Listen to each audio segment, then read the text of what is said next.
तो हेलो दोस्तों, आपके मेरे YouTube चैनल दीपक धवल में स्वागत है। आज मैं साइकिल की लाइट की अनबॉक्सिंग करने वाला हूं। बहुत ही अट्रैक्टिव साइकिल की लाइट है, रियर और फ्रंट की है। कृपया करके वीडियो को स्किप। दोस्तों, ये एक रिचार्जेबल साइकिल लाइट है। ये फ्रंट लाइट है और ये रियर लाइट है। दोनों ही रिचार्जेबल है।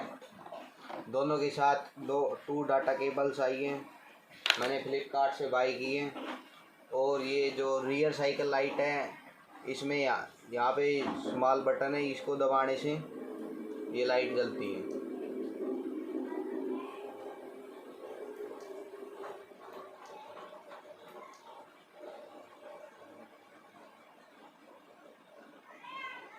आपको मैं अंधेरा करके दिखा देता हूँ।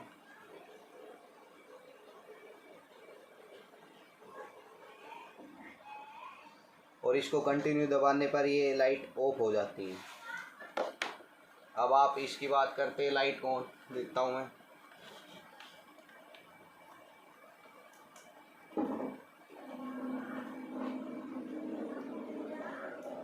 दोबारा टैप करने पे लाइट लो हो जाती है। डबल टैप करने पे पासिंग लाइट ऑन हो जाती है एंड टैप करने से ऑफ हो जाती है।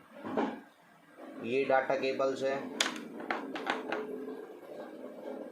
ये यहाँ पर इसका यूएसबी पोर्ट दिया हुआ है।